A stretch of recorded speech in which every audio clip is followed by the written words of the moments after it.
네, 안녕하세요. 네, 김수연 노무사입니다. 만나서 반갑습니다. 예. 2023년 2차 1순환 노동법을 오늘 이제 시작하는 개강 날인데요. 제 강의 계획서하고 오늘 나가는 OT 자료인데 OT 자료라고 해봤자 뭐 별거 있는 건 아니고요. 이게 딱 한 장짜리로 나갔어요. 자, 이제 앞으로 일정이 어떻게 될 건지 이제 말씀을 드리고 이제 강의로 들어갈 건데 OT는 짧게 진행이 될 겁니다. 바로 이제 수업으로 들어갈 건데요. 여기 이제 OT 자료가 이렇게 있죠. 달력도 표시가 되어 있고, 그리고 제 소개는 건너뛸게요. 왜냐면 준비 특강이라고 해가지고요. 한 2시간짜리 영상이 있었어요. 여기 와서 앉아 계신 분들은 혹시 이제 1순환 강의를 들으신 분들은 그걸 먼저 들었다는 생각이 들어요. 강사 서치를 하셨을 테니까. 예. 그래서 이제 넘어가서 이 OT 자료를 보시면 이제 교재 소개 이렇게 돼 있죠. 제 교재는 일단은 2개고요. 작년 거가 아니라 이제 개정을 했어요. 그래서 23년 공인노무사 집중강의 노동법 제2판이 나왔고요. 사례집은 원고는 넘어갔어요. 그래서 지금 교정 작업 중에 있고요. 이번 주에 나오길 기대했는데 좀 늦게 되면 다음 주 초에 나올 것 같아요. 네, 사례집은 2기 때 본격적인 이제 수업 교재지만 1기 때는 이게 주교재는 아니에요. 근데 있어야 되겠죠. 왜냐면 이게 옆에 있는 사례 리스트를 보시면 12개 정도는 우리가 1기 때 외울 겁니다. 1기 때 이렇게 사례를 공부해서 시험 보지를 않으시면 2월, 3월에 공부를 어떻게 해야 될지 좀 상상이 잘 안 되세요. 근데 상상을 하셔야 된다. 앞으로 어떻게 공부하고 어떻게 모의고사를 치러야 할지 상상을 하셔야 된다. 네, 일단은 제시 이상이신 분들이 많을 거지만 초시 위주로 말씀드린다는 점 양해 부탁드려요. 그래서 1순환의 목표 이렇게 돼 있는데, 자, 집중판례 노동법 사례 연습 중에 12개 내외를 암기할 것이다. 그리고 집중강의 노동법 사례 진도별 분할 암기를 시도하시면 되는데요. 사실 제 교재 중에 제일 중요한 거는 이제 집중판례 노동법 사례 연습이에요. 여러분 서치를 다 하고 오셨을 거예요. 이번에 기출문제 된 것 중에 노동법 그 2교시 문제는 그냥 똑같이 나왔어요. 그냥 아예 똑같이 나왔어요. 제 모의고사랑. 제가 창작해서 낸 게 아니라 판례 그대로 그냥 내신 거예요, 교수님들이. 근데 그럴 수밖에 없다는 학자의 입장을 제가 너무 잘 알아요. 네, 잘 알아요. 판례를 교수님이 봐도 어려워. 그리고 신기한데 이걸 이렇게 해석했네? 그러면 내고 싶죠, 당연히. 당연히 내고 싶고 변별력을 줄 수 있을 만한 판례들이었다. 그리고 이제 작년에 그 얘기도 했었죠. 삶의 터전 판례는 시기의 문제이지 100% 출제가 될 것이다 라고 했는데 바로 나와버렸어요. 바로. 자, 그래서 그 두 문제를 모의고사에서 풀었는데 왜 그때 그 2개를 풀었었냐면 노조법에서는 이제 중요한 게 많지가 않아요. 이제 나올 만한 게 뭐 쟁행이 아니면 분호 이렇게 막 번갈아서 이제 계속 이게 나왔었는데 그거는 기출 문제만 풀어도 이제 패턴을 알 정도예요. 이제 쟁행위하고 분호 문제는 여러분들이 못 풀 수가 없어요. 기출 문제만 보더라도 계속 나왔기 때문에. 그런데 이제 제3자 즉 도급인의 이제 사업장에서 혹은 이제 제3자 혹은 산별노조 간부가 와가지고 이제 조합활동하는 거 이런 것들은 낸 적이 없어요. 그러니까 낸 적이 없는 것들 위주로 공부하면은 2교시는 그냥 100%예요.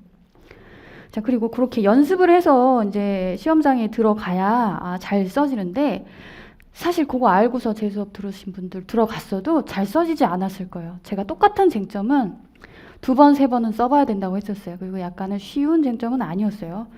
여러분, 이게 사실은 되게 유명하고 알려진 판례였어요. 그렇기 때문에 정말 똑같이 썼어야 했어요. 정말 똑같이 정교하게 잘 써야지 점수가 나온다. 쉬운 문제일수록 알려진 판례일수록 못 쓴다라고 하면 점수가 아주 곤두박질 쳐요. 밑으로. 그러니까 결과적인 상대평가다라고 생각하시면 돼요. 평가에 있어서는 점수는 뭐 60점이 넘으면 되지만. 자, 그래서 이제 노동법 사례 연습이 기존에 있었던 1판 교재에 추가해서 신규 사례를 수업 중에 한 20개 정도를 했었던 것 같아요. 그래서 그게 다 들어갔어요. 그게 다 들어갔고 그 신규 사례가 들어가니까 뭐 이것저것 가감을 해보니 89개 정도가 됐어요. 그래서 책은 좀 더 두꺼워졌어요. 사례 연습이. 근데 89개 중에서는 이게 다 나올 만한 가능성이 있는 건가요? 그렇지는 않아요. 그중에 초특급 A 같은 거 있어요. 그리고 제가 3기 말미 종강 때에는 여러분들한테 그 최종 정리 자료를 줘요. 한 20페이지 내일짜리. 사실 그 안에 있는 거 다 나왔어요. 1교시도 사실은 다 나왔어요. 안타깝게도 1교시는 모의고사를 풀지는 않았어. 근데 거기 정리를 다 해놨어요. 심지어 똑같은 문제를. 그리고 제 수업의 특징은 그거죠. 이 판례 법리는 요런 사례에서 요렇게 법리가 나와서 결론을 알려줬어요. 결론이 있었던 판례 법리였죠. 1교시도 조금 더 잘해줬으면 좋았을 텐데 라는 아쉬움이 있었어요. 근데 1교시도 1번 그 50점짜리는 이제 모의고사로 이제 낸 적은 없지만 여러분들이 자연스럽게 풀 수 있었다, 방어할 수 있었다라고 생각이 되고요. 근데 제 2문은요, 제가 이제 강조를 많이 했어요. 이거 나올 수 있다, 나올 수 있다라고 해서 예, 그것도 제 사례집에 있던 거랑 예, 유사한 문제였습니다. 그래서 이제 사례집이 더 중요하다는 걸 이제 말씀을 드리는 거고요. 사례집 89개를 다 외울 필요가 있어요, 일단은. 그 정도 노력은 사실은 해야 돼요. 왜냐면 제가 이제 책이 지금은 요거 하나 나왔는데, 그거랑 이제 그 사례집이랑 해서 딱 2권. 노동법은 그 2권을 이제 마스터하면, 상대 60점 넘어요, 무조건. 근데 그거를 마스터하지 않는다. 라고 하면 60점을 못 넘는다고 생각을 하면 돼요. 근데 그 정도 노력은 다 하잖아요, 이제 수험생들은. 그리고 뭐 인사관리 같은 경우에도 책 한 권을 섭렵을 하지 못하면 점수를 받기가 어려워요. 그냥 대충 모의고사 문제 풀어보고 적응하고 그냥 뭐 이렇게 학원 다녔다 해서 나오는 점수들이 아니에요. 60점을 넘는 것들이.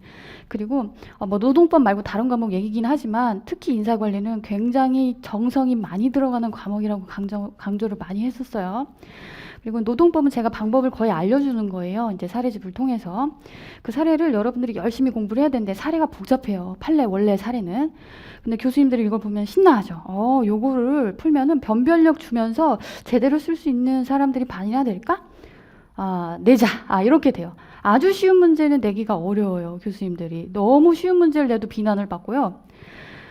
완전히 이건 시중에서 알기 어려운 창작 문제를 내도 비난을 받아요. 그러니까 알려진 판례를 공부하는 게 안전하다. 자, 그렇게 말씀드리고 1순환의 목표, 집중 판례 노동법 사례 연습 중 12개, 그리고 집중 강의 노동법 진도별 분할 암기. 예습은 이제 분할이 되어 있잖아요. 이제 하루하루. 지금 평일반인 위주니까 예습을 가볍게 하고 오세요. 가볍게 일독을 하시고 사실은 정독을 한번 하시는 게 좋아요. 그래서 난 이 문장이 이해가 안 되는데 그 정도 물음은 갖고 오시는 것도 괜찮아요. 그런데 그거를 뭐 일일이 다 그때그때 해결해야 된다. 잘 모르겠는데 당연히 지금 처음부터 끝까지 책을 다 본 적이 없고 공부한 적이 없으면 이해가 안 되는 문장이 수두룩 빽빽해요. 법학이기 때문에. 그래서 그거를 자연스럽게 생각하고 이걸 잘 그냥 넘어가시면 돼요. 그러니까 지뢰밭을 그냥 계속 피하면서 그냥 어쨌든지 간에 이제 목표로 가면 돼요. 그냥 이렇게 가. 그런데 알고 보니까 그 지뢰가 거기 왜 매설돼 있는지 알겠다. 막 이런 식으로 이제 느끼게 돼요. 회독을 할수록. 다음에 이제 휴식 시간, 이제 수업 시간 외에 한 10분 정도를 쉴 건데 1시간 하고 10분 쉬고 1시간 하고 10분 쉬고 그리고 마지막 시간은 1시간 10분 정도 하거나 1시간 내 그래서 수업 시간은 그렇게 될 거예요. 그 10분도 수업을 들어올 때는 좀 활용을 하셨으면 좋겠어요. 왜냐면 이게 왜 중요하냐면 여러분들 수업을 들을 때 강의에 집중을 할 수가 있게 돼요. 근데 졸리면 그때는 푹 주무시는 게 맞고요. 근데 좀 긴장을 한 상태로 오시면은 약간 졸리지는 않아져요. 근데 이게 오후 시간이잖아요. 좀 졸릴 수 있는데 여러분들이 휴식 시간도 활용을 하면 좋겠다. 근데 어떻게 활용하냐? 책 500페이지 뭐 책을 요거를 내가 다 한번 읽어보겠다. 그러면 절대 안 되죠. 그냥 10분 만에 할 수 있는 것들을 여러분들이 정하면 돼요. 아주 간단한 것도 괜찮아요. 내가 사실관계 하나만 요 10분 동안 한번 보겠다. 사실관계가 갑하고 을하고 이렇게 해서 A 회사가 이렇게 했구나. 그것만 지도를 그려봐도요. 아주 훌륭한 공부가 돼요. 시간을 잘 활용하시라. 다음에 이제 복습 1회도 해가지고 수업이 당연히 끝나자마자 복습하시는 게 제일 좋아요. 제가 선택 과목은 민소를 하다가 이제 노경으로 바뀌었었는데 노경할 때에는요. 노경은 좀 수식이잖아요. 그래가지고 복습이 좀 중요하다고 생각했어요. 그리고 복습 시간도 얼마 안 걸렸고 끝나자마자 집에 가면서 그냥 했어요. 걸어가면서 했었어요. 왜냐면 노경은 녹용은 일단은 좀 시간을 많이 줄여주는 과목이라고 생각해서 철저히 그렇게 했던 거예요. 여러분들 모든 과목에 대한 전략이 있어야 돼요. 다음에 이제 노동법을 이제 한 달 동안 평일반 수업을 들을 때 다른 과목을 주말에 이제 하실 거라고 생각이 되는데 한 달 내내 거의 노동법을 이제 할애하는 셈이잖아요. 그러면 철저하게 정말 활용을 하셔야 돼요. 수업을 듣는 거를 이게 우리 소위 그런 말이에요.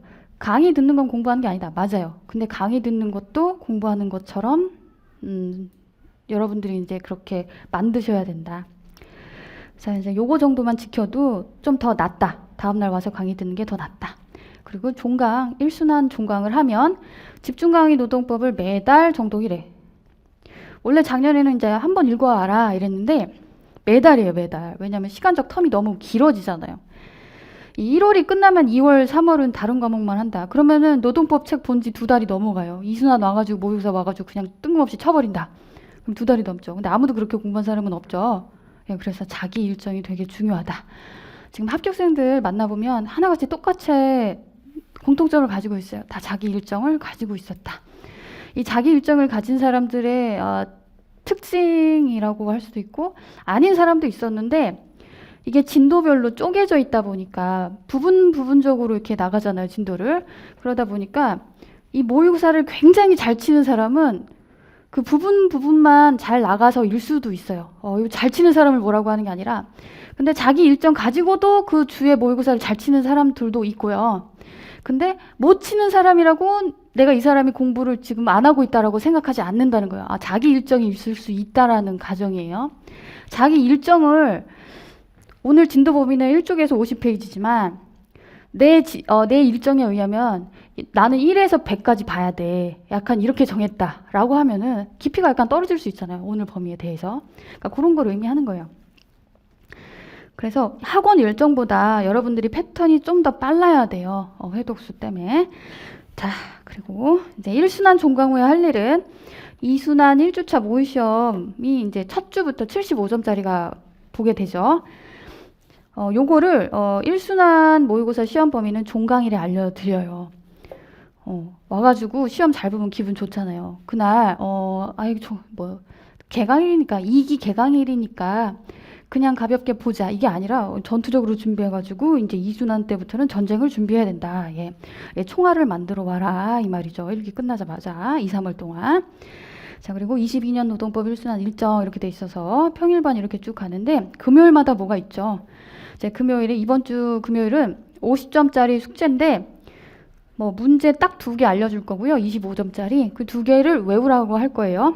그러면 그걸 2개를 외우셔가지고 답안지에다가 써오세요. 뺏겨오라는 게 아니라 그냥 외운 대로 쓰세요. 잘 안 써지면 어쩔 수 없어. 그냥 빈 공간 내버려 두고요. 틀린 거 그냥 쓸 수밖에 없죠.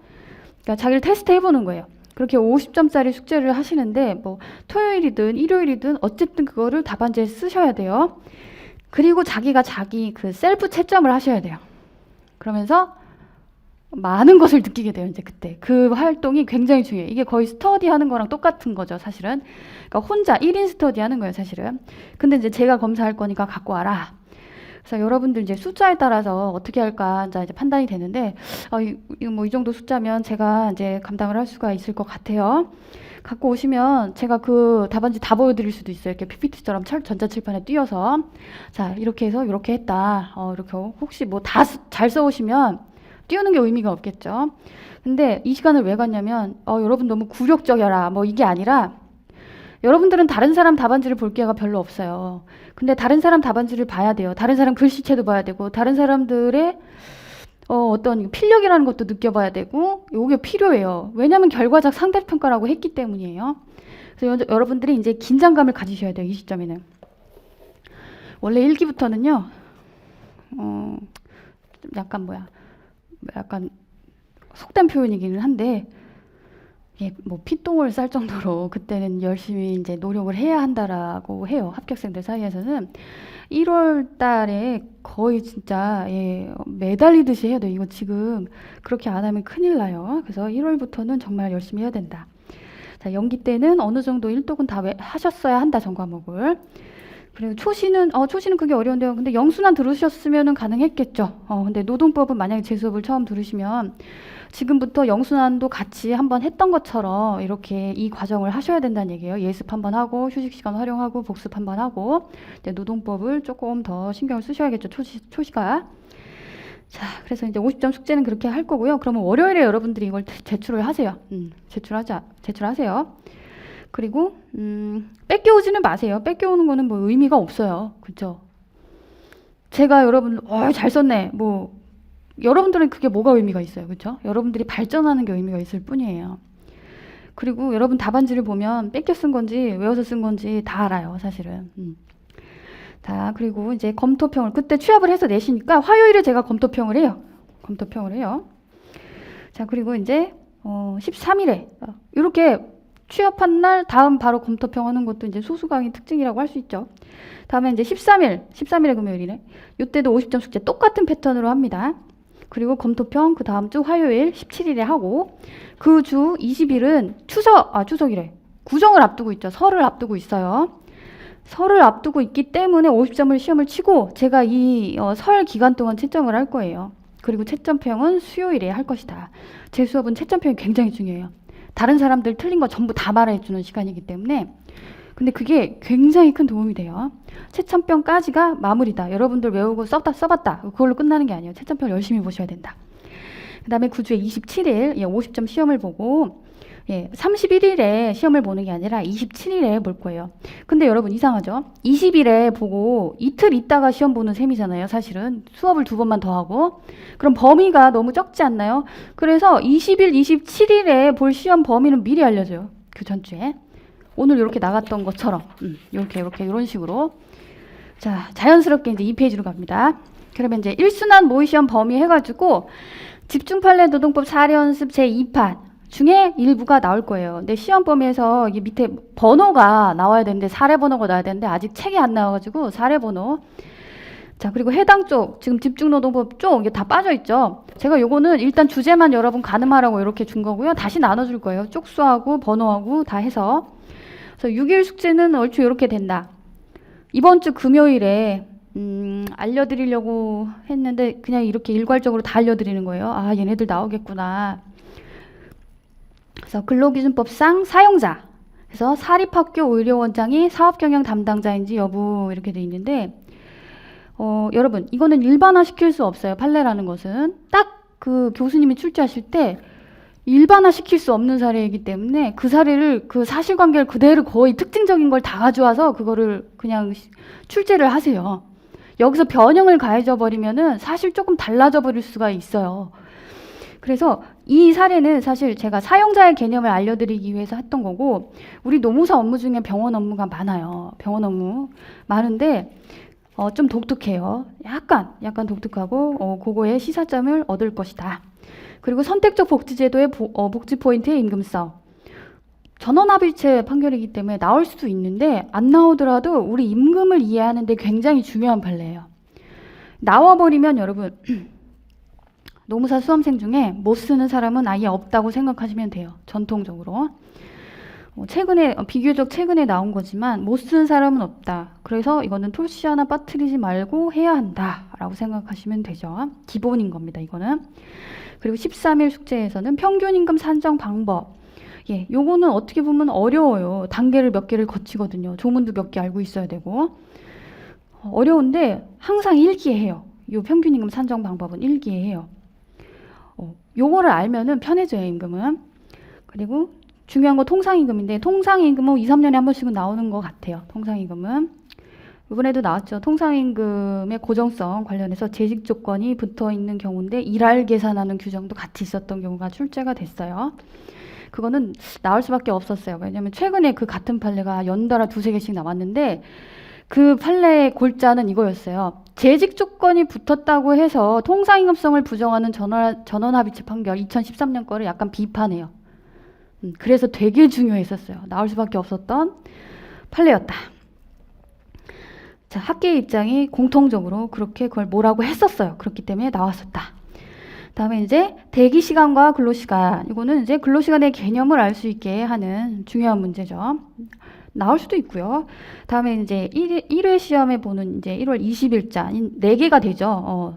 이때는 범위는 4개예요. 근데 이 중에서 골라서 제가 50점짜리를 내는 겁니다. 왜냐면 미리 알려드리니까 이 정도는 소화할 수 있을 거라고 생각해요. 작년에는요, 여러분 20개 외우라고 했었어요. 20개. 그리고 격일로 시험을 봤었어요. 근데 올해는 격일로는 시험 안 보고, 왜냐면 좀 힘들어 하더라고요. 초시이신 분들은 좀 힘들어 했어요, 많이. 당연하죠. 좀 힘들죠. 그리고 좀 완벽주의이신 분들이 많이 힘들어요. 똑같이 외우는 게 되게 힘들기 때문에. 근데 여러분들은 하는 만큼 하고 외워서 숙제 같은 경우에는 쓰고 자기가 셀프 채점을 하면 그 셀프 채점을 하는 족족히 자기께 돼요. 그것 때문에 셀프 채점을 하라고 하는 겁니다. 다 틀려도 상관없어요. 저한테 잘 보이기 위해 채점하는 건 전혀 아니니까. 여러분들이 발전하기 위해서 채점하는 거니까. 자, 그리고 자, 이제 배치 전환의 정당성이죠. 1회 시험. 이거 배치 전환의 정당성. 이것도 기본 문제예요. 배치 전환의 정당성 쉬운 문제이기도 하고, 그리고 징계위원회 구성과 소명 기회. 이것도 이제 아직은 무슨 말인지 모를 수 있어요, 초시분들은. 근데 이제 사례를 제가 항상 그냥 가르치는 게 아니라 이렇게 PPT로 사실관계를 다 설명하면서 해요. 다음에 이제 해고 예고 수당 부당이득 반환 여부. 이것도 아주 중요해요. 중요해. 해고 예고 수당에 대해서 깊이 있는 이해를 도모할 수 있는 문제다. 그리고 이 골자는 여러분 해고 예고 수당은 사실 해고를 받아 마땅한 사람이 받아 챙기는 수당인 건 맞죠? 그런데 해고가 무효가 돼서 원직 복직했어. 그러니까 해고랑은 전혀 상관이 없는 사람이 해고 예고 수당을 받은 경우 회사 입장에서는 그게 돌려받고 싶은 거예요. 이 사건은 그거예요. 너 원직 복직했어. 너는 사실 그래 부당해고 해가지고 해고랑은 전혀 상관없는 사람이 됐잖아. 해고가 무효라서. 그러니까 넌 해고 예고 수당이라고 해서 내가 해고 예고 안 해가지고 받아간 수당은 돌려줬으면 좋겠어. 원직 복직했으니까. 이제 해고랑 전혀 상관없는 사람이니까 해고랑 관련된 수당은 돌려줘 이 말이에요. 그랬더니 대법원에서 이렇게 말합니다.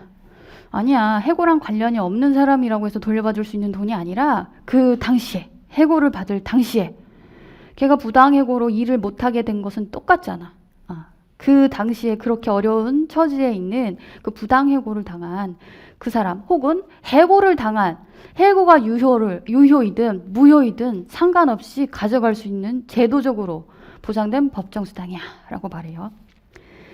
중요한 판례죠. 그래서 그리고 쉬운 문제예요. 그리고 방송 연기자의 노조법상 근로자성. 일단 주제는 이런데 옆에 적혀있는 점수 이런 건 신경 쓰지 마세요. 점수 배점은 제가 그때그때 좀 바꿀 수 있어요. 그거 모양새의 크기에 따라서, 문제 크기에 따라서. 다음에 이제 방송 연기자 노조법상 근로자성. 요거는 초읽기하고 있는 중이에요. 이거는 그래 언제 나와도 이상하지 않다라는 문제예요. 왜냐하면 금기법상 근로자성이 나왔죠. 그러면 노조법상 근로자성도 나올 법도 해요. 그리고 산재법에서 특수고용 형태 근로 종사자라는 법조문이 있었는데 그게 삭제되고 노무제공자라면서 정의를 새롭게 하는 규정이 들어왔어요.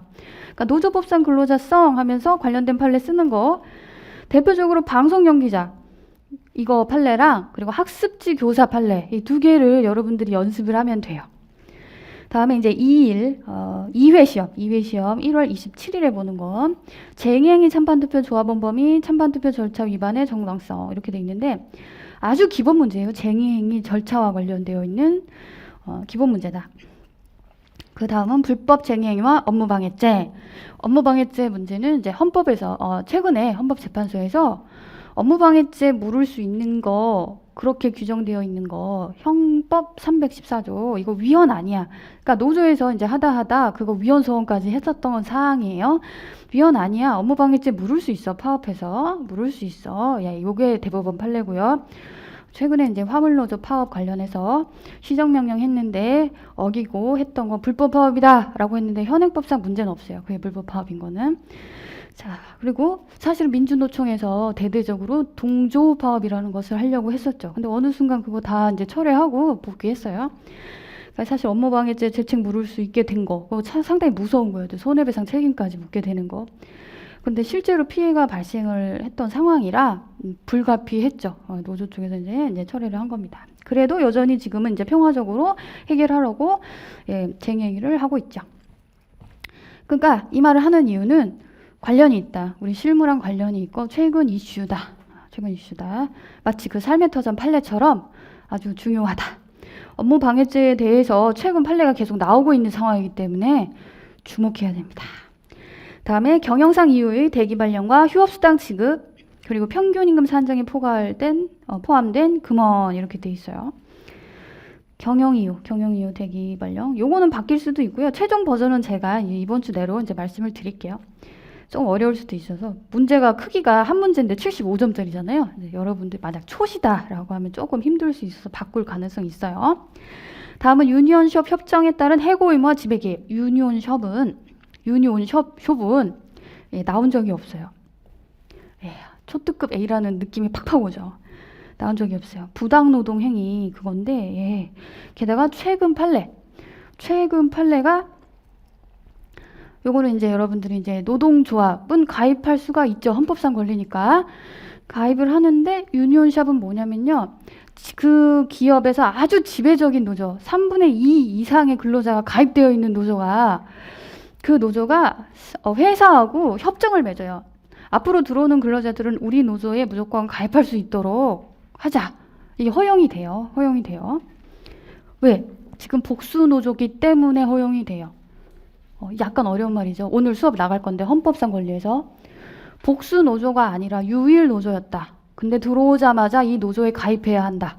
라고 하면 위헌 소지가 있어요. 왜? 단결 선택권을 침해받았기 때문에 오늘 나갈 부분이기도 해요. 자, 그래서 유니온숍은 지금 보기에는 조금 어렵지만 굉장히 중요하고 이해하면 뭐 괜찮은 문제입니다. 그리고 최근 이슈가 여기까지 설명한 이유가 이걸 말하려고 한 거죠. 인적 범위. 그 유니온숍 협정의 인적 범위. 신규 입사자가 지금 복수노조가 됐으니까 신규 입사자가 그 유니온숍 그 노조에 가입을 하지 않고요. 다른 소수 노조에 그냥 홀랑 가입을 해버렸어. 그래서 이 노조가 이거에 대해서 소송을 건 거예요. 그랬더니 이제 이렇게 말하죠. 대법원에서. 괜찮아. 자기의 헌법상 권리를 적절하게 잘 사용했고 너희의 그 유니온숍 협정 조항의 효력은 그렇게 가입한 사람이 아니라 아무데도 가입하지 않은 미조직 근로자에게만 효력이 미친다라고 말해요. 결론을 놓고 보면은 뭐야 유니온숍이 협정이 체결이 되어 있는데 가입 안 해도 상관이 없네. 맞아요. 그렇게 받아들이면 돼요. 자, 그래서 제가 항상 저희는 연락처를 제가 이제 공지를 해드려야 되는데 잊어버릴까 봐 여기 적어놨어요. 또 잊어버릴 뻔했어. 자, 연락처가 010-2277-5010 010-2277-5010이에요. 카톡을 활용하시면 됩니다.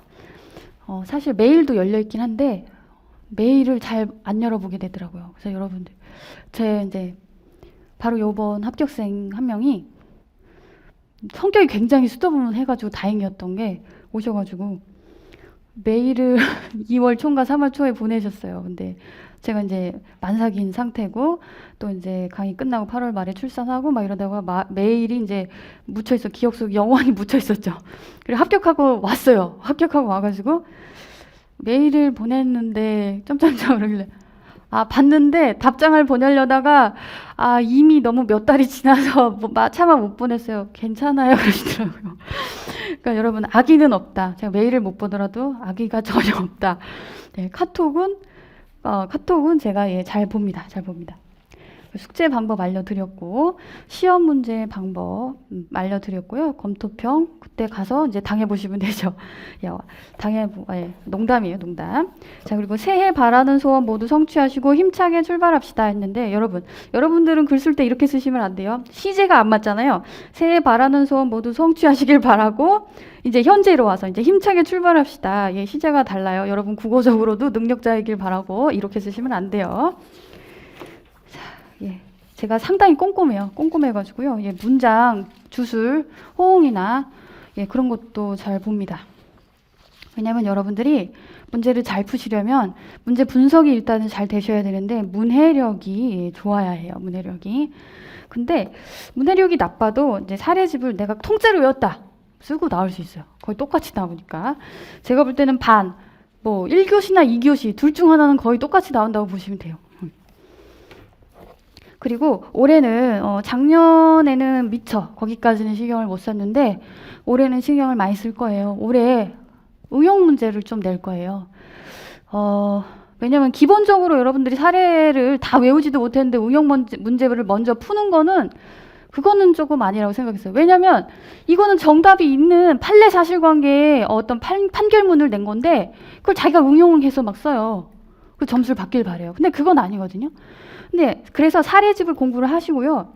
공부를 하셔야 된다는 걸 여러분들 머릿속에 일단 기억을 하시고 2기에서 3기로 넘어가는 그때 숙제로 내요. 제가 응용 문제 풀을 조금 풀 거나 지금 약간 고민 중이긴 한데 응용 문제 풀 겁니다. 자, 이 정도 하고 OT는 이 정도에서 이제 마무리를 할게요. 그리고 이제 수업을 바로 이제 넘어갈게요. 이렇게 PPT 자료가 이제 몇 장 나갔어요. 뒤에 사례도 몇 개가 있는데 이렇게 많이 신경 쓰지 마세요. 사례를 지금 이론도 하나도 안 나갔는데 사례부터 하는 건가? 그러면 재밌긴 해요. 재밌긴 한데 지금 오늘 외우거나 이거를 많이 공부하거나 그럴 건 아닙니다. 이런 식으로 나갈 거다라는 거고 자세히 본다면 마지막에 있는 사례 연습 4번 정도는 좀 자세히 볼 가능성이 있어요. 오늘. 자, 그리고 왜냐면 이게 나올 거니까 근기법 총칙에 이게 있기 때문에 헌법상 평등원칙 실현을 위한 근기법 6조 이게 있기 때문에 오늘은 요거를 볼 가능성이 있어요. 자, 이제 노동법 입문 해가지고 오늘은 좀 입문편의 내용을 많이 나갈 거예요. 책은 일단은 4쪽을 피세요. 4쪽. 자, 이제 제 수업을 이제 계속 들으셨던 분들은 이제 어떤 그림인지 아실 건데 이제 초시 위주로 제가 수업을 진행하는 거예요. 자, 4페이지 혹은 초시이거나 혹은 제 수업을 처음 듣는 분들 위주로 나갑니다. 자, 개별적 근로관계의 상황 해가지고요. 어떤 상황이 먼저 펼쳐졌어요? 근로계약서 쓰는 모습이 펼쳐졌네요. 예. 근로기준법상의 노동관계는요. 근로계약서 쓰면서 시작돼요. 그러니까 채용 단계, 모집 단계에는 근기법이 관여하지 않는다라는 거 들어본 적 있을 거예요. 예, 근로계약서 쓰면서. 근데 쓰면서 어떤 관계가 되는데 지배관계가 시작이 돼요. 그래서 옆에 보시면 화살표 딱 하면 지휘 감독, 지배 이렇게 돼 있죠. 지배라는 단어를 써요. 어디서? 산재법에서 쓰죠. 사직거나 사용자의 지배 관리 하에서 발생한 업무상 재해. 그렇죠? 지배라는 단어를 판결문도 써요. 이 지휘 감독 받는 거를 이제 지배라고 표현하는 거예요. 이게 사용 종속 관계라고. 자, 산재법은요. 누가 적용을 받습니까? 근기법상 근로자한테 적용이 되죠. 자, 그래서 근로계약서를 쓰고 근기법상 근로자인 자가 업무상 재해에 해당하면 산재법상의 보상 혜택을 받는 거예요. 자, 그리고 옆으로 가면 지배 감독을 받으니까 지켜야 할 규칙이 발생해요. 회사에 딱 들어가면 사용자가 일방적으로 작성한 게 있어. 그래서 한 며칠 내로 교육을 시켜주겠다고 하면서 이제 회의실로 데려가요. 그래서 취업 규칙을 몇 개 이렇게 설명을 해줍니다. 자, 여러분. 휴직을 할 때는요, 휴직계를 쓰시고요. 그리고 승인이 떨어지면 그때 이제 휴직을 하실 수 있고, 휴가계도 마찬가지입니다. 라면서 이제 복무규율을 알려주죠. 그게 취업규칙에 명시되어 있는 내용이고요. 그리고 어떤 행위를 하면 무단결근을 하거나 기물을 파괴했거나 하면은 징계받거나 해고당합니다. 이런 것들이 내용이 취업규칙에 명시가 되어 있어요. 자, 그리고 이제 징계, 옆에 가니까 징계 혹은 징계 해고. 자, 우리 근기법의 가장 큰 특징은 여러분, 근로계약서를 서명하면서부터 이제 기업에 딱 들어가게 된 거잖아요. 지배를 받는 관계가 딱 시작이 된 거예요. 그러면 이 근로자의 지위가 열악하다고 우리가 판단을 합니다. 그래서 이제 보호 규정이 마련된 게 근기법이에요. 최저 생활을 보장해주고 최저 기준은 보장을 해줘야 한다라는 게 근기법이에요. 그리고 또 하나, 이 해고로부터 부당하게 해고를 당한 근로자를 보호해줘야겠다라고 해가지고 좀 규정이 상세하게 있는 게 해고예요. 해고의 제한은 23조 1항에 있고요. 서면 통지는 27조에 있고 해고 시기에 대해서 23조 2항에 있고요. 제가 별표 붙여놓은 거 뭐예요 이게? 해고 예고 제도가 있죠. 예, 이 두 가지는요. 지금 해고의 제한, 그러니까 해고 사유의 정당성. 서면 통지 해고 시기 이런 거는 이제 어떻게 보면 절차의 정당성 이런 건데 얘네들은 노동위원회에서 판단을 합니다. 해고 예고 제도는요 고용노동청에서 판단해요. 해고가 부당한지 아닌지 전혀 신경 쓰지 않아요. 고용노동청은 해고 무효인지 유효인지 전혀 신경 쓰지 않아요. 제가 아까도 말했죠. 해고 예고 수당 무효인지 유효인지 상관없는 제도라고. 그냥 이 법 규정 26조 어겼으면은 주는 수당이에요. 그래서 고용노동청에서 관리해요. 고용노동청은 그런 데예요. 임금 주로 받아내게 하고 시정명령하는. 자, 그래서 이제 좀 더 정교하게 해고, 부당해고 구제 신청을 할 수 있는 데가 바로 노동위원회다. 서울에는 어디 있어요? 물레동에 있죠. 서울노동위원회 여기가 있어요. 노무사가 되시면 거기를 서울에서 일하시는 분들은 거기를 한 번쯤은 꼭 가보시죠. 가게 돼요. 꼭 가란 얘기가 아니라 가게 됩니다. 한 번은. 자, 그리고 자, 옆에는 우리가 입사를 할 때 근로계약서에 뭘 쓰냐. 근로조건을 명시해라. 제17조에 규정이 되어 있고요. 가장 중요한 임금, 얼마를 받는지, 월 얼마를 받는지, 기본급이 얼마인지, 재수당이 얼마인지 분명하게 명시하도록 돼 있어요. 그리고 구계지수, 휴연 이런 식으로 외우잖아요. 1차 하시는 분들. 구성 항목, 계산 방법, 구계지수, 지급 방법, 그리고 소정근로시간이나 이런 거, 그리고 휴일, 연차휴가 이거 다 적게 돼 있어요. 그래야 이제 근로자가 지배를 받는 관계니까 내가 언제 권리를 행사할 수 있느냐를 알 수가 있죠. 이게 없으면은요, 명시하지 않으면 모르는 거예요. 근로자 보호에 늪에 빠지는 거죠. 그래서 명시하도록 되어 있는데, 이런 거 하나하나 빠질 때마다 사용자는 과태료 50만 원을 처받아요. 받아요. 자, 그래서 임금 43조에서 49조 이렇게 돼 있고, 근로시간 50조에서 59조. 자, 그러면 근로시간에 대해서 가장 중요하게 우리가 많이 거론하고 있는 게 50조는 법정근로시간을 정해놨어요. 1주 소정근로시간 40, 법정근로시간 40시간. 40시간을 넘어버리면 연장근로시간이 돼버리죠. 최대 52시간, 그래서 12시간이 연장근로고 1일 최대 근로시간이 정해져 있다는 것도 큰 특징이죠. 8시간이에요. 그게 50조 언저리에 있고 53조 이쪽으로 가서는 선택적 근로시간제 이런 게 있고요. 56조가 가산임금 규정이에요. 56조는 통상임금한테도 굉장히 중요한 규정이죠. 통상임금이 나오면, 통상시급이 나오면 거기 50%를 더 얹혀줘야 한다는 내용이 56조에 있는 거니까. 다음에 이제 휴일 55조, 주휴일 관련해서 임금 계산에서 관련이 있어요. 다음에 연차유급 휴가는 60조. 기간제 근로자 때문에 연차유급 휴가 문제도 중요해졌어요. 기간제, 1년 기간제 근로자는 연차유급 휴가를 며칠을 받느냐라는 최근 대법원 판례가 있었죠. 그건 간단해요. 답은 그냥 11일이에요. 근데 여러분, 연차유급 휴가를 받는 거는 11일 아니면 15일 둘 중 하나인데 15일은 누가 받고 11일은 누가 받냐. 11일을 받는 거는 사실은 매달 1년 미만 근로자가 매달 개근했을 때 최대 받을 수 있는 건 11일이잖아요. 요 규정이 1년 기간제 근로자한테 적용이 되는 거예요. 1년 기간제 근로자는 1년을 딱 채운 사람이라서 1년 이상에 포함이 되긴 해요. 그렇기 때문에 이게 논란이 있었어. 근데 제가 어떤 특정 기관에서 일할 때 딱 1년을 채우고 일했는데 그때 저는 다 받았어요. 그러니까 이렇게 바뀌기 전 상황이었어요. 전 상황. 자, 그래서 이제 연차 유급 휴가도 유시휴가 좀 있다. 그리고 이 기간제 근로자, 1년 기간제 근로자가 11일을 받는 이유에 대해서 설시를 하고 있기 때문에 그거를 외우셔야 되는 거예요. 그거를. 자, 그리고 이제 집단적 노사관계의 상황. 그래서 개념 이해 이렇게 돼 있죠. 자, 이렇게 출발하지 않으면 집단법을 굉장히 어려워하거나 약간 거부감을 갖거나 하는 파트로 여기는 것 같기도 해요. 한 3년 전까지만 해도 그런 수험생이 있었어요. 근데 제 수업에서는 요거를 많이 강조해요. 우리 노동상권은 어디에 규정되어 있어요? 헌법에 규정이 돼 있죠. 헌법에 집회 결사의 자유, 얘는 자유권이에요. 근데 단결권, 단체 교섭권, 단체 행동권은 자유권일까요? 생존권일까요? 이거 생존권적 성격이 강해요. 절충설이 통설이고요. 그냥 생존권설로 봐도 무방해요. 왜 자유권이 아니냐?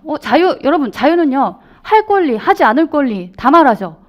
근데 우리 이 노동 3권은요, 반드시 해야 하는 권리. 그러니까 적극적 단결권을 보장하고 있는 권리다라고 말해요. 헌법재판소가. 자, 그래서 이게 헌법에 명시되어 있는 이 노동 3권, 이 노동 3권을 근로자한테 어떻게 보장을 해줄까? 이걸 고민한 게 노조법이에요. 그래서 그냥 파트는 뭐 단결권, 단체 교섭권, 그리고 단체 행동권, 즉 쟁의행위. 요 노동 3권을 주축으로 해서 두 가지 제도가 굴러가는 형식입니다. 하나는 조정제도, 하나는 부당노동행위제도. 이게 끝이에요. 그래서 단결권은 지금 노동조합이라는 우산 아래 그냥 모여서 비를 피할 수 있게끔 하는 거죠. 그러니까 비를 피할 필요성이 있는 사람들은 모여라. 요게 이제 개념이 되겠어요. 다음에 이제 단체 교섭권은 사실은 이제 복수노조라고 이제 되어 있었죠. 자, 이제 내용이 다 연결이 되죠. 복수노조가 현행법이죠. 2011년 7월 1일부터 복수노조가 현행화됐어요. 근데 이것도 사실 위헌 소지가 있어 보이긴 하는데 교섭창구 단일화를 해라. 뭐야? 교섭하려면 사용자는 혼자잖아. 힘드니까 창구를 하나로 해서 대표 노조 너 하나만 이 임금 테이블에 나와가지고 교섭할 수 있어. 이게 교창단 제도예요. 제가 교섭창구 단일화 절차를요, 교창단 절차라고도 말합니다. 그래서 노조와 사용자가 테이블에 앉아있죠.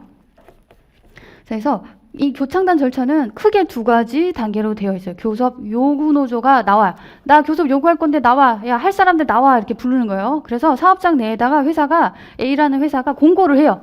자, 이 지금 갑노조가 교섭을 요구했다. 자, 할 사람들 다 튀어나와라. 이렇게 공고를 해요. 그러면 이제 교섭 요구를 할 노조가 이제 갑, 을, 병 노조가 확정이 된다. 그럼 확정을 해요. 예, 기간이 마감되면 끝나요. 확정이 돼버리고. 그 다음에는 이 갑, 을, 병 중에서 교섭 대표 노조가 누군지를 확정시켜야 돼요. 그거는 이제 조문에 규정이 돼 있겠죠. 예, 그런 절차로 사용자와 교섭을 한다. 자, 그리고 다음은 조정제도. 조정제도는 자꾸 제가 제도라고 말하고 있죠. 왜냐하면 여러분들이 공부할 때 조정제도가 조정을 거치지 않으면은 조정을 거치지 않고 행한 쟁행위는 위법한가요? 제도라고 했죠, 그렇죠? 헌법상 권리를 이 제도 자체가 어떻게 침해할 수가 있겠어요? 안 되죠. 예, 최근 판례는 그걸 명확하게 하고 있어요. 그리고 조정제도를 위반한 쟁행위가 정당하냐 이런 문제는 나올 수가 없어요. 아주 수준이 낮은 문제예요. 그렇게 나오면. 다음에 이제 단체 행동권 해가지고 공장에서 사람들이 튀어나온 거예요. 지금 책상에 안 앉아있고 사람들이 옆으로 나온 거예요. 이걸 표현하는 게 참 힘들었어요. 이렇게 표현했죠, 제가. 다음에 단체 행동권. 조합 활동, 쟁행위. 예, 광의의 단체 행동권은요, 조합 활동과 쟁행위를 포함합니다. 예, 포함하고요. 주체, 목적, 수단, 방법 등의 정당성을 따지는 게 이제 단체 행동권 파트에 들어가죠. 주로 쟁의행위의 정당성을 우리가 따지게 되고요. 이번 기출문제 2교시 2문은 조합활동의 정당성을 물었죠. 예, 그거를 본 적이 없는 분들은 못 풀었을 거예요. 이거 근데 물어봤잖아요. 아예 조합활동의 정당성을 쓰시오. 이렇게 물어봤잖아요. 못 쓸까봐 그렇게 표현하신 거예요. 다음에 이제 자, 우리 아까 개별적 근로관계 상황에서는 근로계약서가 중요한 재판 규범이었어요. 지금 아까 그 전 그림에서는 중요한 재판 규범이 두 개가 나와요. 하나는 근로계약서고 하나는 취업규칙이죠. 다음에 여기 집단적 노사관계 상황에서는요, 중요한 재판 규범이 나와요. 바로 단체협약이죠. 얘는 성질이 계약이에요. 자, 당사자의 의사합치의 결과물이에요. 이 단체협약에는 뭘 적을 수 있냐? 당연히 근로조건. 제 수업 들으시는 분들은 제가 처음부터 하죠. 단체 교섭의 대상이 될 수 있는 거, 근로조건, 집단적 관계가, 집단사항에 대한 거. 이게 쭉 이렇게 4단계로 가잖아요. 단체 교섭의 대상이 되는 거, 노동쟁의의 대상이 되는 거, 조정중재의 대상이 되는 거, 그 쟁행위 목적의 대상이 되는 거, 이렇게 되죠. 이 4개의 모든 것의 대상이 될 수 있는 건 공통적으로 근로조건이에요. 왜? 근로조건의 유지, 개선이 노동조합의 목표니까. 그런데 집단적 노사관계에 관한 사항은 될 것이냐? 이게 왜 의문을 주냐면 조정 중재 때문에 그래요. 여기에서 중재가 딱 선언이 돼버리면은 그때부터는 이거는 겁을 못해. 이거 받아들여야 돼. 여러분, 중재안을 받아들인다는 거는 쟁의를 못한다는 뜻이에요. 쟁의권이 침해되는 거예요. 그렇기 때문에 이 집단적 노사관계에 관한 사항은요, 여러분 채무적 관계 아니에요? 이거 채무적 효력이 있는 채무적 관계예요. 단체 협약이 소멸돼 버리면 효력이 없는 것들이에요.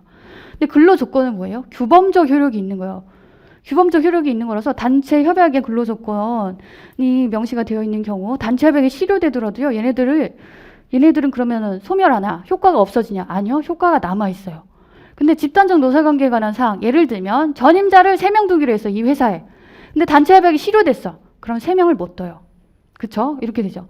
그러니까 조정 중재의 대상으로 갔을 때 그런 집단적 노사관계에 관한 사항은 채무적 효력을 갖는 사항에 불과한데 이거 쟁행위 하지 말라고 어떻게 구속력을 강제할 수 있지? 이런 의문이 있었던 거라서 대상을 놓고서 우리가 이게 되냐 안 되냐를 따져요.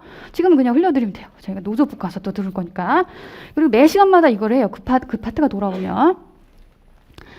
자, 그래서 단체 협약, 그래서 근로조건 돼 있고, 집단적 노사관계에 관한 사항, 노조 전임자, 뭐 조합비 공제 제도, 노조 사무실 등 편의 제공, 그냥 채무적 효력을 갖는 채무적 부분이에요. 얘네들은 단체 협약이 실효되면은 사라진다, 소멸된다. 다음에 이제 노조 위원장과 사용자의 서명 날인이 있어야 된다. 서명 날인이 없으면요, 처분 문서가 아닌 게 돼요. 여러분, 민사소송에서 이제 처분 문서라는 표현을 쓰는데, 처분 문서라는 건 뭐냐면요, 그 문서 자체가 처분적 효력을 가지는 걸 말해요. 법률 행위 그 자체를 할 수 있는 근거가 되는 문서를 말해요. 근데 서명 날인을 안 했다. 그러면 요거는요, 뭐 거증력이 없다고 표현해요. 증거 능력 없다. 이거 뭐야, 서명 날인도 없는데. 당연하죠. 근로계약서도 여러분들이 서명하면 끝난다고 하잖아요. 근데 서명을 안 했어. 그럼 저한테 효력이 구속이 될까요? 귀속이 될까요? 아니죠. 그쵸? 그래서 서명 날인이 들어가야 한다. 이게 왜 중요하냐? 되게 사소한 건데, 이메일에 의한 해고 통지, 요거는 그때 가서 말하고, 요거는 조금 단체 협약 파트인데, 일단 넘어갈게요. 다음에 사용자의 부당노동행위 금지제도 옆에 보이죠? 자, 우리나라는 사용자의 부당노동 행위를 금지하는 거예요. 미국은 노동조합의 부당노동 행위도 금지해요. 근데 우리나라는 아니에요. 근데 사용자는 가만히 있는데 노조끼리 알력 다툼하는 경우가 사실 우리나라 되게 많아요. 이런 경우에도 사용자를 처벌해요. 어떻게? 사용자 네가 갑과 을노조와 알력 관계에 있어서 을노조한테 네가 힘을 실어줬잖아. 너 그거 부당노동행위야. 이렇게 가는 거예요. 자, 그래서 노동관계 법령 이렇게 돼 있는데, 자, 우리가 어떤 법령에 대해서 공부하느냐는 잘 봐두면 좋아요.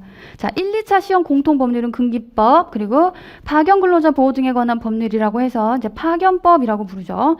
그리고 기간제 및 단시간 근로자 보호 등에 관한 법률, 이제 파견법, 기단법 이렇게 부르는데, 혹은 기간제법 이렇게 부릅니다. 자, 이 기간제법이 중요해요. 차별 관련해서 차별시장 절차가 있는 게 굉장히 유의미하고요. 다음에 산업안전보건법은 1, 2차 공통시험 법률이 공통 법률이긴 한데 2차 시험에서는 산안법이 나온 적은 한 번도 없어요. 나오기가 좀 어려워요. 여기는 제3의 섹터다라고 우리가 여기고 있는 부분이기도 해요. 노무사가 산업법 때문에 자문하거나 이런 일은 좀 드물어요, 많이. 그래서 2차로 나오기도 조금 곤란한 측면이 있다. 다음에 산업재해 보상보험법, 이걸 그냥 산재법 이런 식으로 표현해요. 1차에서는 사회보험법 안에서 이제 편입돼서 나오죠. 고용보험법도 고용보험법이라고 이렇게 시험이 나오는 게 아니라 사회보험법 안에서 이제 나와요. 여러분들이 사회보험법 안에 이제 한 4개 법률을 배우잖아요. 국민연금법, 뭐 건강보험법 이런 거 비해. 다음에 이제 1차 시험에 추가되는 법률이 이제 직업안정법, 남녀고용평등법, 그리고 최저임금법. 최저임금법이 사실은 판례가 좀 몇 개 있는데 2차 시험에는 나기가 어려워요. 최저임금법. 그리고 근로자 퇴직급여 보장법. 이렇게 1차에만 나오는 법을 알아두면요, 판례가 막 이렇게 나오는데 이런 것들 언급할 때가 있어. 그럼 우리 시험 범위가 자연스럽게 아닌 것 같다라고 생각하시면 돼요. 내기가 어려울 것 같다 이렇게. 자, 근로복지기본법, 그리고 외국인 근로자 고용 등에 관한 법률. 최근에 굉장히 한 이슈였던 게 임금피크제 관련 사건 있죠. 임금피크제에 관련해가지고요, 그 연구원이 자기 연령차별 당했다고 그러는 거예요. 임금피크제를 고령 인력한테 갑자기 적용시키더니 임금을 깎아버리잖아요. 그래서 자기 연령차별 당했다라고 하는데, 그거는 어떤 법이냐면 고령자 고용 촉진법 위반 사례였어요. 그러니까 우리 시험 범위가 아니란 얘기예요. 자, 다음에 이제 사회보험법, 사회보장기본법, 국민연금법, 건강보험법, 고용산재보험료징수법 이렇게 배우죠. 다음에 집단적 노사관계 법률 1, 2차 시험 공통법률은 노조법, 그리고 근참법, 그리고 노동위원회법, 그리고 공무원 합해서 공무원 교원의 노조법 이렇게 부르죠. 공무원 교원만 따로 부른 적은 없어요. 따로 출제가 된 적은 아직 없어요. 가장 큰 특징을 미리 말하면, 사실 전교조, 전국 교직원 노조, 법의 노조 통보 사건은 유명해요. 근데 왜 법의 노조 통보를 받았냐면 해직 교사가 가입을 했다라고 해서요. 근데 지금 법이 바뀌었죠. 퇴직한 교원이 가입을 할 수 있게끔 바뀌었어요. 법의 노조 통보는 무효예요. 그 당시 무효가 됐던 이유는 사실은 법률유보 원칙이 위배가 됐던 거고요. 오늘 할 내용으로서 다시 언급이 될 거예요. 예. 그 정도. 자, 여기까지 하고 잠깐 쉬었다가 6페이지부터 다시 보겠습니다.